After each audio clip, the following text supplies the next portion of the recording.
Hello students, welcome to the lecture series on international business. Today we will discuss international finance and this is part 3. I am Professor Soma Sen Gupta, Kamla Nehru College, University of Delhi. We will continue our discussion on types of foreign direct investment. Before we discuss further, we will a quick recap of whatever we have studied in foreign direct investment very briefly. So, foreign direct investment is an investment made by a company or individual from one country into a business located in another country with the aim of establishing a lasting interest or long term interest. So, one company is investing in another country or another company in another country with an interest like which is long term, not short term gains. Now, in this there is an investment motive. This allows them to establish a physical presence, unlike portfolio investment which involve buying stocks or bonds without directly controlling the company. So, in FDI you are investing with the motive of greater control on the company as well. Then it has an economic impact, like FDI is particularly beneficial for developing economies. It injects much needed capital into businesses, potentially reviving struggling companies and creating new jobs. This can lead to increased productivity, technological advancement and overall economic growth. Also, the government also favors FDI, so government incentives are there. Many governments like India actively attract FDI by offering incentives in specific sectors like defense, telecommunication and information technology or IT. These incentives can include tax breaks, relaxed regulations and infrastructure development support. Also, benefits beyond debt is there. Unlike loans, FDI does not burden the recipient country with debt. This non-debt financial resource can significantly boost economic growth. So, it is more of the holding or shares or becoming owners of the company. Global drivers, globalization and internationalization paved the way for FDI.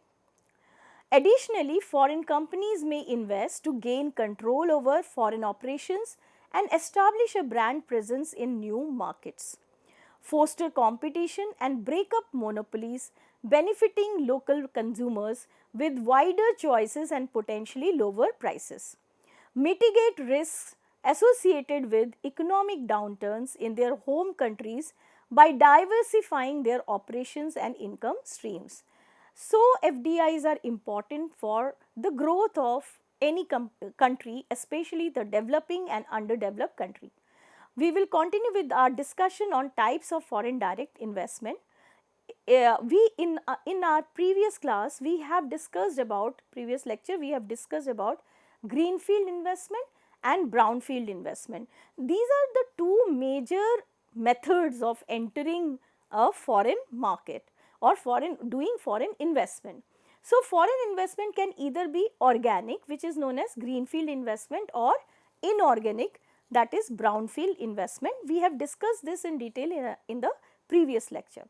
So, with organic or greenfield investment, a foreign investor will pump in funds to expand and accelerate growth in established business. So, here a foreign company expands its existing business in a new country.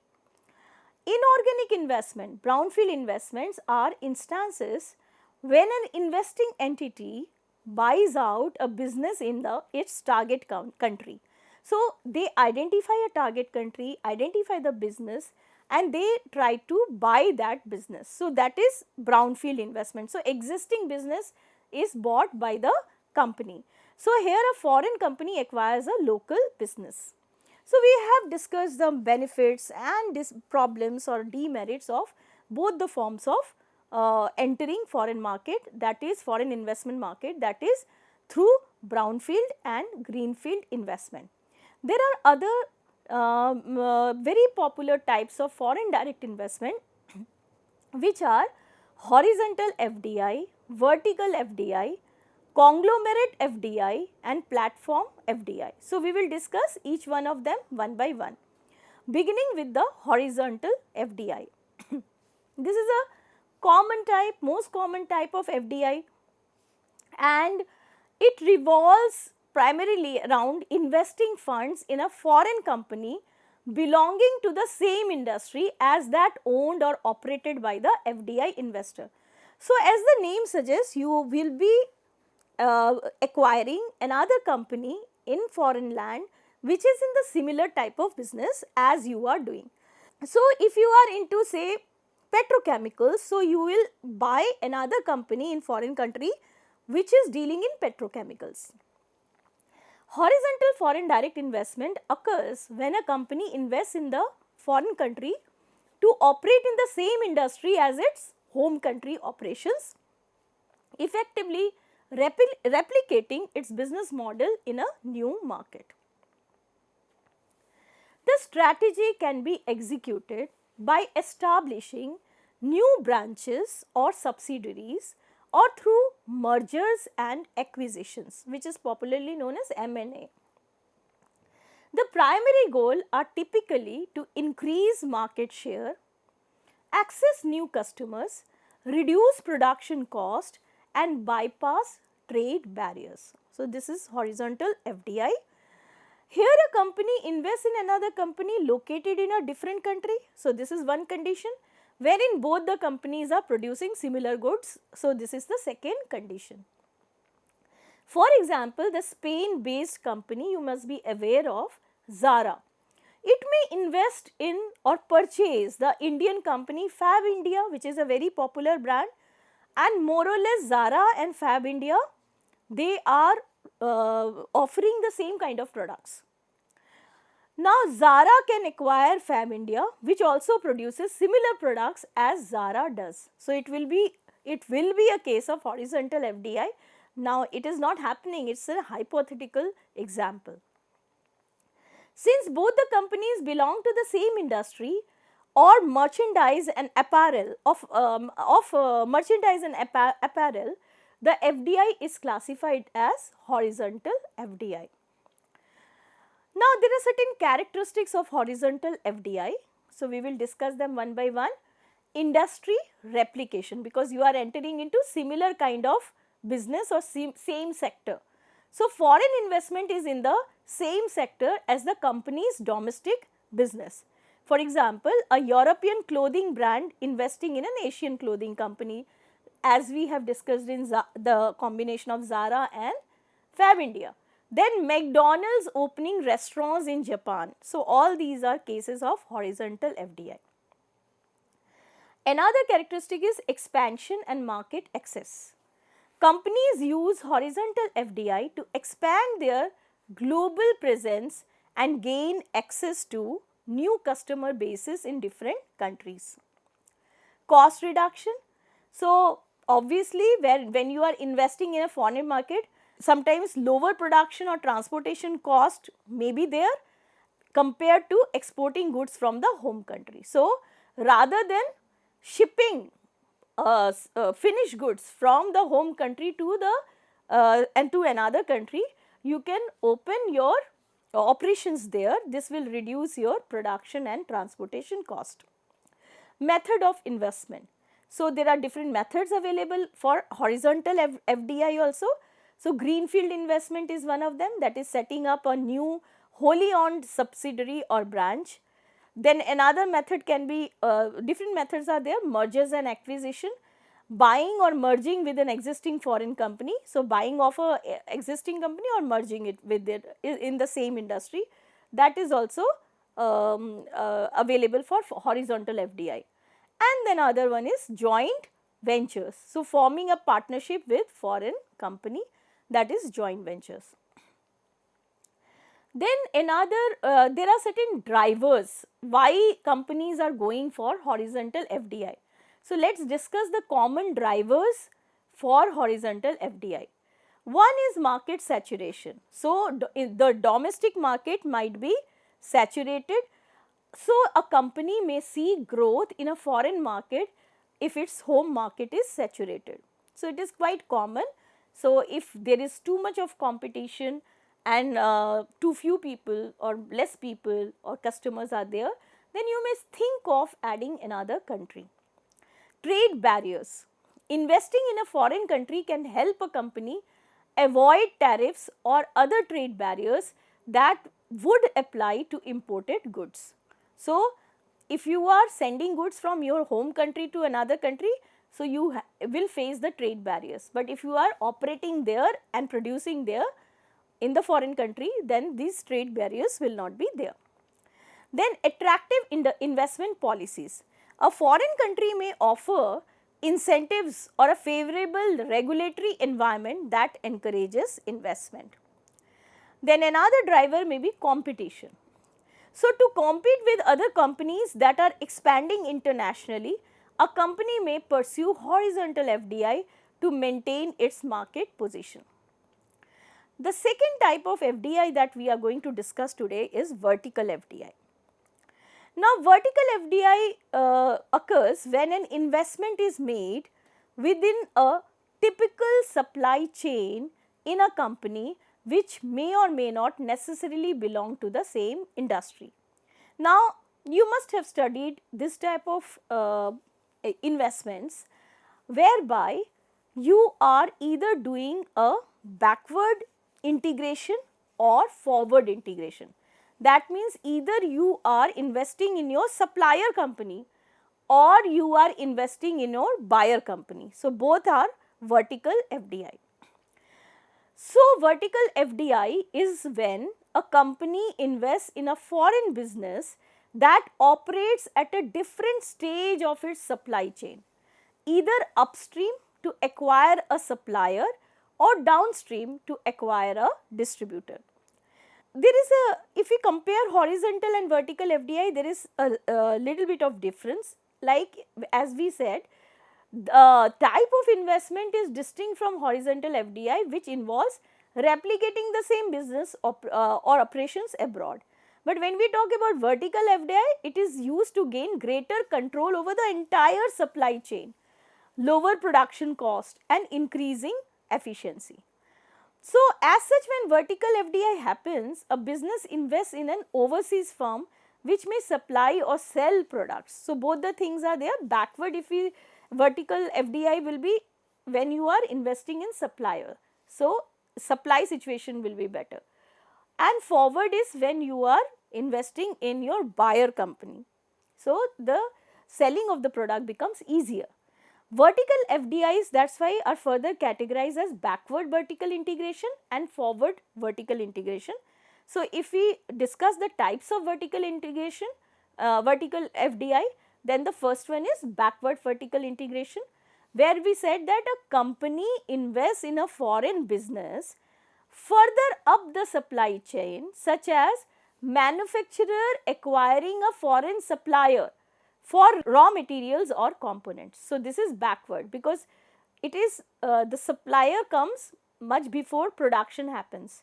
So, if you are buying or investing in supplier company, then it is backward vertical integration.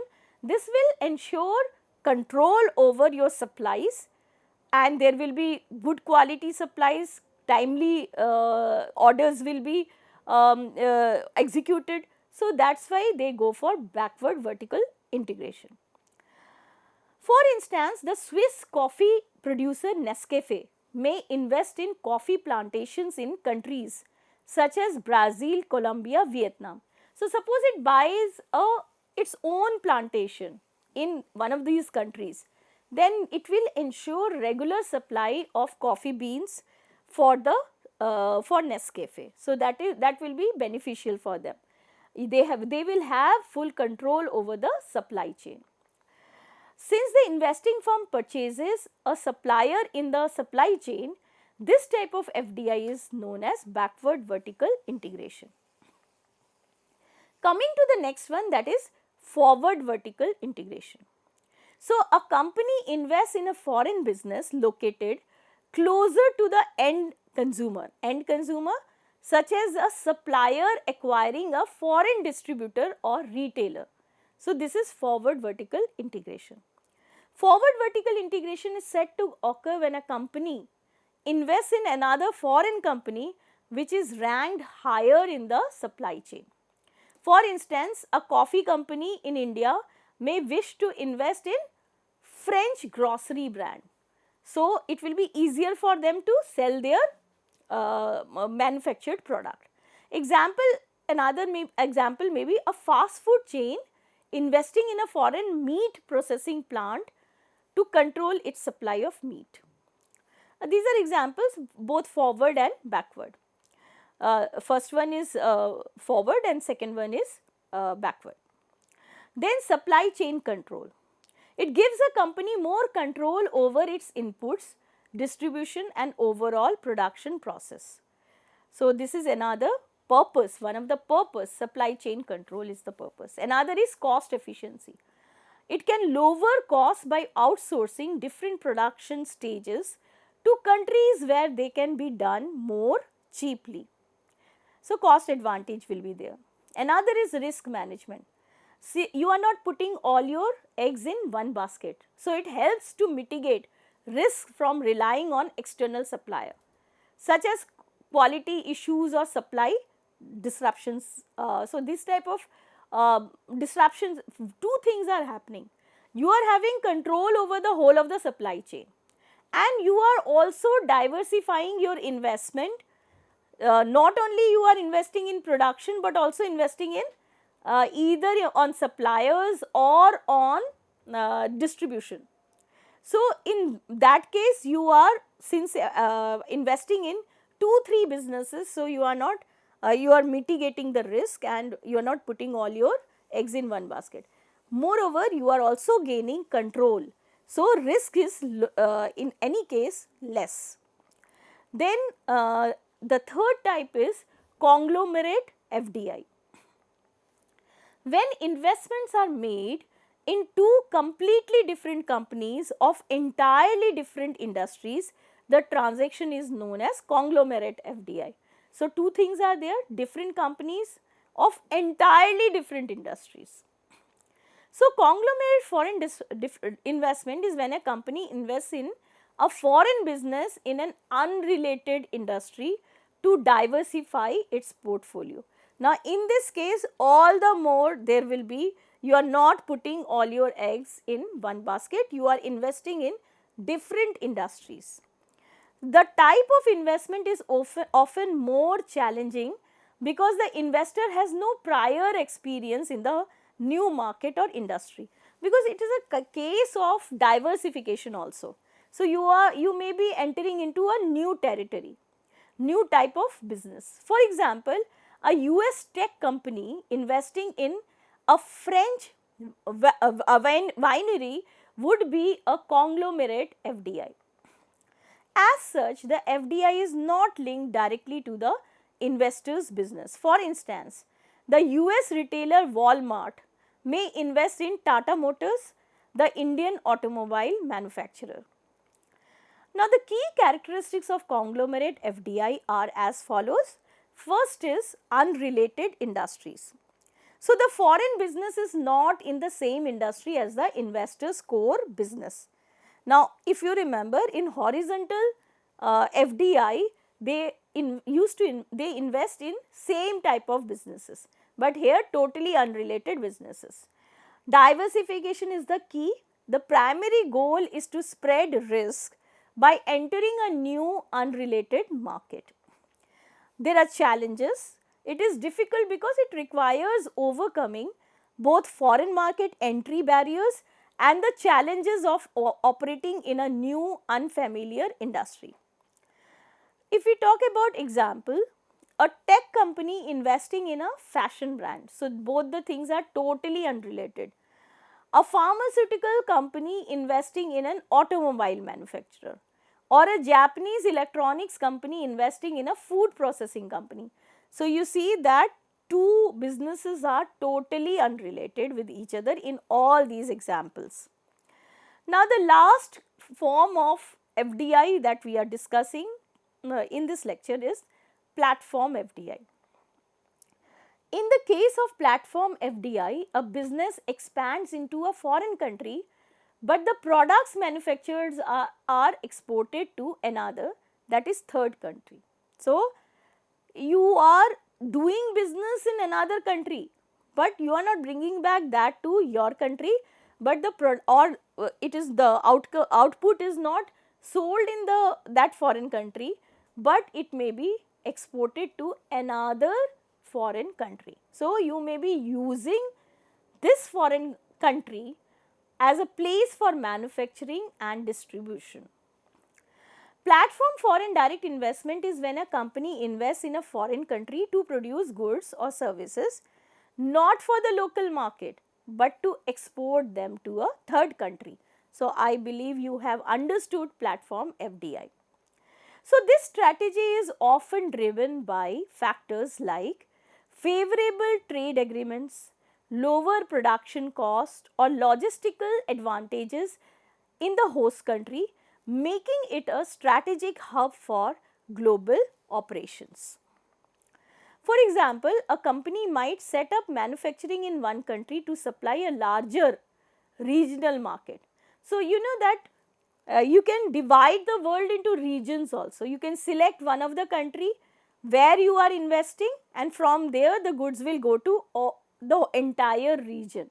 So, if we talk about say South Asia, if you are manufacturing in Sri Lanka or assembling in Sri Lanka, you have invested money in that industry in the Sri Lanka, but the products are meant for say India, Bangladesh, Pakistan, Nepal, Bhutan, then it is a kind of a platform FDI. In a pure platform FDI, the output will not at all sell in Sri Lanka, but there is a dilution that the product may be selling in the entire South Asia region. Another example is a multinational corporation establishing its research and development, manufacturing and supply chain hub in one country to serve the rest of Asia.